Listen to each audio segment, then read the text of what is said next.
Thank you, Madam Toastmaster. Good evening, Mr. President, fellow Toastmasters, and of course our special guests. The purpose of life is to live a life of purpose.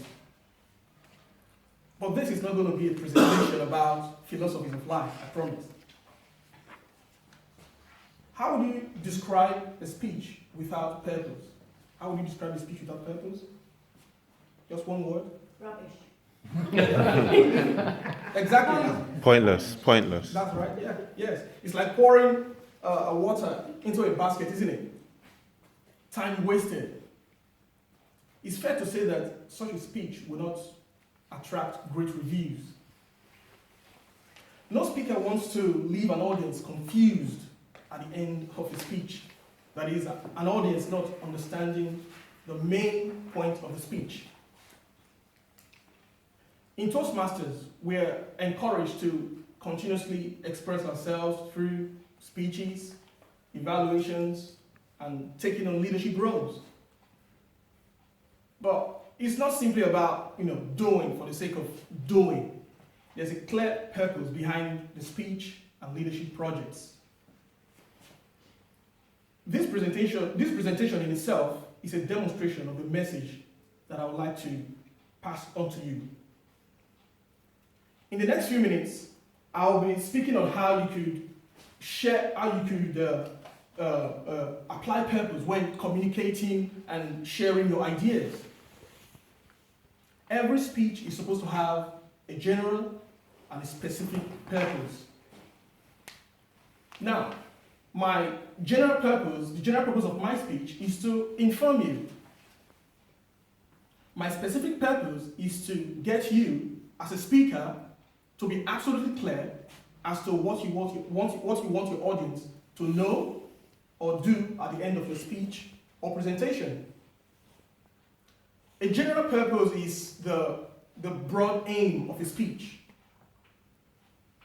Most times we speak to inform, we speak to entertain, to persuade, and to inspire others. The specific purpose is usually a one-sentence statement that narrows down the general purpose and describes what the speech will achieve. That one-sentence statement should be precise and have regard for the audience's perspective. Now, you would recall that I said that my aim is to get you as a speaker to be absolutely clear as to what you want your audience to know or do at the end of your speech or presentation. Your specific purpose should also be attainable. It should be possible to achieve. I recall a while ago, there was this workshop where the speaker was basically telling the participants how to get to Mars, planet Mars. And one of the vivacious participants asked the question, how could when we get to Mars, how do we survive there?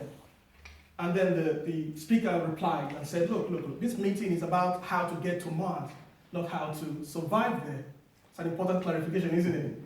I guess the fun point is that if you're brave enough to want to go to Mars, the last thing you should be worried about is whether you can survive there.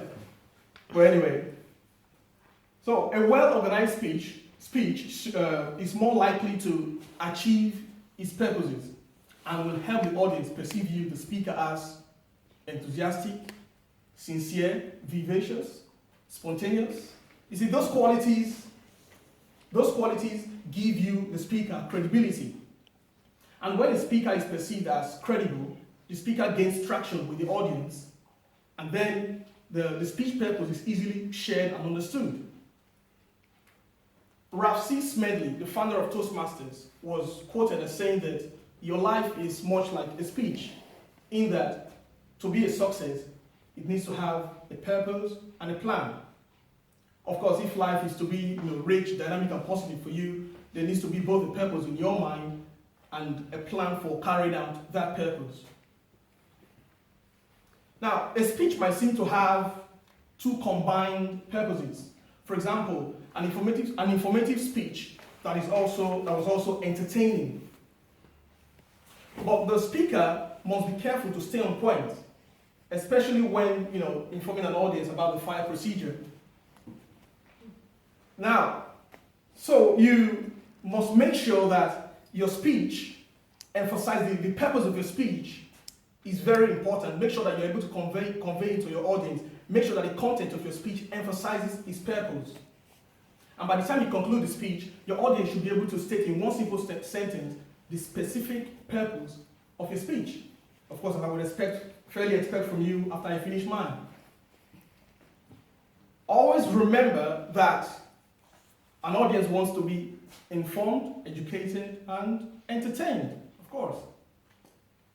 So, protect your speech purpose, focus on your message before, during, and after your speech.